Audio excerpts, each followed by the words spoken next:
In the movie Challengers, Zendaya ends up becoming a third wheel to one of the most intense love triangles you've probably seen in modern cinema.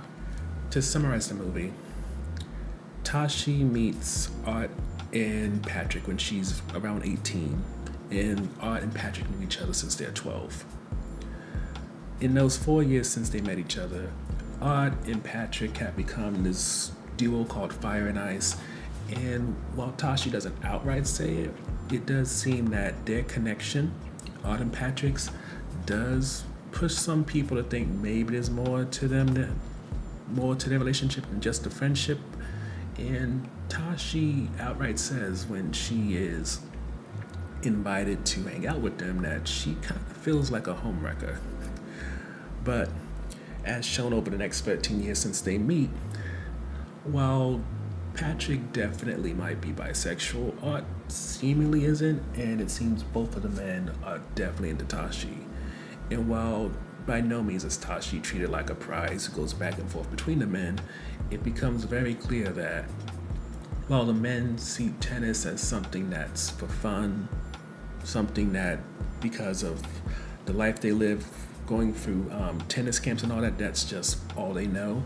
But Tashi, the game is so much more, and she lives tennis not only on the court but in her personal life, in that intensity, that passion, that drive for that high. It takes her and the boys to places where, well, nobody gets killed. Feelings definitely do get hurt and betrayals happen. So just to note before we get to the review section, if you're thinking this is going to be something where you're going to see a lot of Zendaya in ways that I'm not going to specifically say, don't expect that.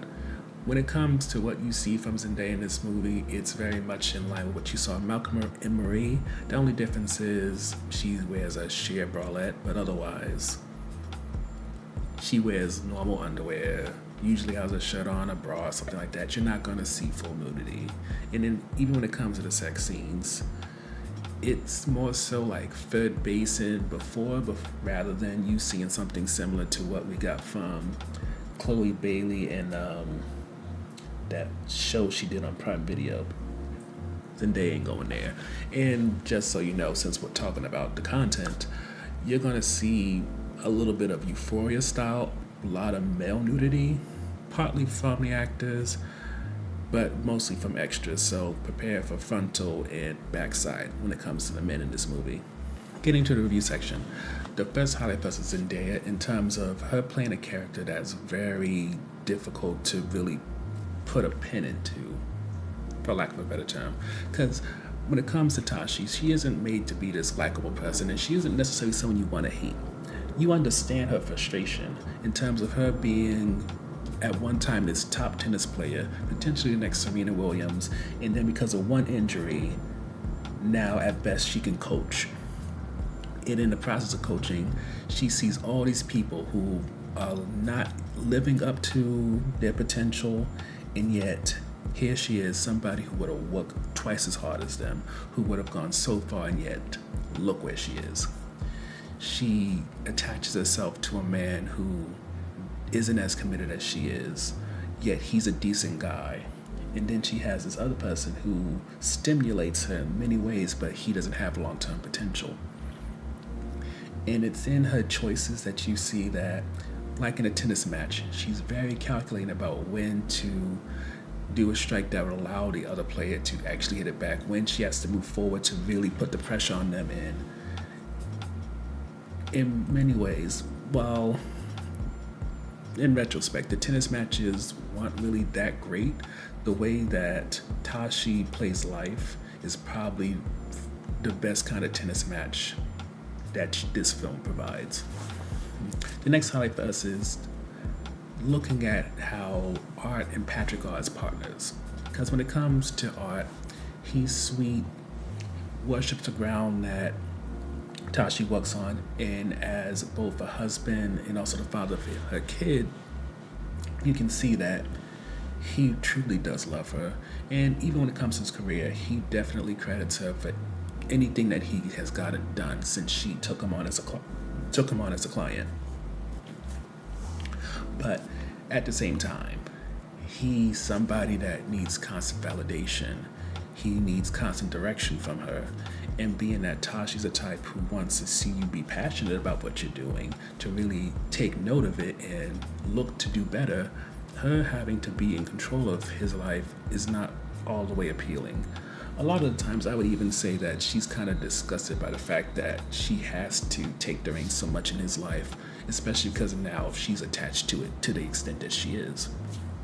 Yet, on the other hand, it's Patrick who doesn't treat Tashi like she's a god, but instead like she's a peer, and she and he both challenge each other. He claims to see her for who she is, and in some ways, it's not one of those usual things where because somebody sees you as who you are, it scares you. If anything, that kind of pushes her further. And you can see that there's a certain passion that comes with that, but unfortunately, Patrick is there for a good time, not for a long time. So while they may have incredible sex, he's not the type to build a family with. He's not necessarily the type to build an empire with, because there's something in him that wants to prove something but not really stick to it. Like, for example, in the film, he's a rich kid, yet he rather struggle to try to prove something rather than ask his parents for money, for the kind of backup that he probably needs in order to build the right kind of team and have the right type of careers, or even switch careers and just treat this being tennis as a hobby.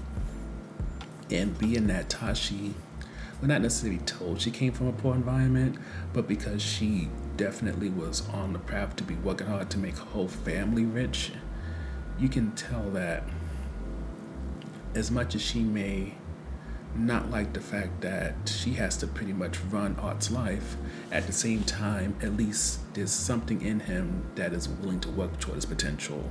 Meanwhile, Patrick, while he is a decent tennis player, at the same time, he's not really pushing himself to the point that she could consistently respect.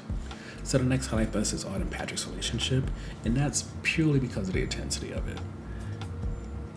To me, the intensity of it pushes you to the point of, as Tashi hints, that maybe there's something more there, that potentially there's something even erotic there, but at the same time, if you ever heard about how dancers talk about their partners and how there is an intimacy, there is a sort of connection there, but it's at the same time not necessarily sexual, that's kind of what you get between Patrick and Art in some ways, but because it's hinted that, things might have happened, whether it's Tashi noting it or else Patrick introducing Art back when they was in boarding school to masturbation, there's a lot hinted that makes you kind of think something might have happened, and with that, it leads to a whole different viewpoint of why Tashi is in the middle of Art and Patrick's little competitive streak. Yet, at the same time, I kind of look at it as a sort of Batman and Joker situation where one completes the other, so in order for either one to feel like they're truly thriving, that they're truly at their best, they need the other person to be their adversary. Otherwise, yes, other people might be in their way rather, but it's not the same. So as much as Tashi is somebody they both mutually have an interest in, at the same time, she is the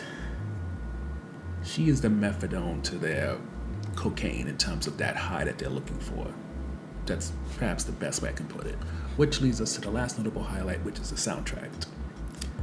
All I'm going to tell you right now is, in many ways, what Trent Reznor and Atticus Ross produce perhaps is going to be the best part of the movie.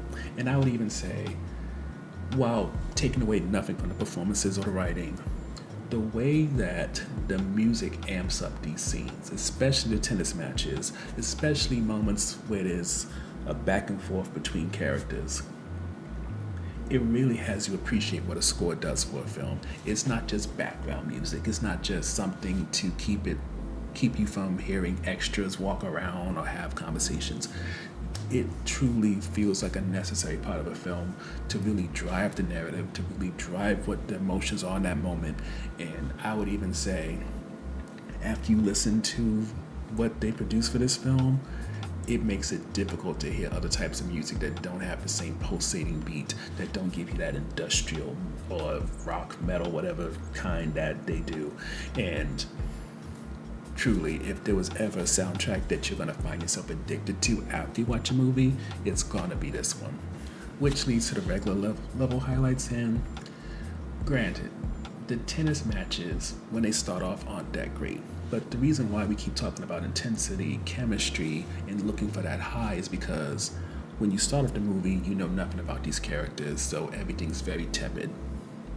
But as you get backstory, as you get to understand how complicated their relationships are, things get more intense. And as things get more intense, so does the music, so does the matches, and it all begins to feel like when this final set is happening toward the end of the movie, it's at a crescendo. They're at that climax, and that's when all three can have that moment when they finally have that true orgasm, for lack of a better way of putting it, because they finally got what they needed out of each other. They got that good match that finally got them in sync in such a way that everything aligned and they was truly able to let go in the moment. And I'm not gonna say that this means that the gentleman who did the directing, whose name I cannot pronounce offhand, that he should do more sports dramas, because again, when things started off, they were not that great. But once the story played a role, once things got really, really good, and even he started to switch things up, so now it's like a first-person look when that ball's going back and forth. Ultimately, because we're getting to a tangent at this point, it does what you need it to do, which leads to the only on the fence topic and also the last topic, which is just the amount of time jumps. Whenever the film goes in the past, it does let you know we went 3 years in the past, we went 13 years in the past, which is awesome. But in terms of going back to the present day, or at least going back and forward, unless you see Tashi's daughter, or a few other things that you have to really catch on to, it can be a little difficult eventually just to know where are we in the story. And granted, you know the end part is always the match against Art and Patrick, which Tashi's watching from the sides, so everything adds up to that. But in terms of knowing where you are before that moment, sometimes you may get lost. Not terribly lost, since you'll, again, get to understand where we're going with all this, but it can still be quite confusing. Overall, when it comes to challenges, I'm going to tell you right now, the high that Art, Patrick, and Tashi was seeking a whole movie, you'll be left with that kind of high when you leave this film. And it's truly going to be something that's going to push you to think this is one of the greatest films and yada, yada, yada. But like any high, once you cool down, while you appreciate what it gives you, especially when it comes to the score, you'll also recognize that while this film will surely be a jewel in the filmographies of those involved, especially as they challenge themselves and seek further notable work, it's good, potentially great, but I wouldn't say it's the type of film that's gonna be sweeping the Oscars, Golden Globes, anything like that. It's a quality film. It's the kind that sets precedents in terms of how love triangles should play out, how relationships between competitors, men, how that should play out. But at a certain point, you gotta recognize maybe this film is so good because you see so few that actually put in an effort to be this good, and that's why it feels like it's the best thing ever.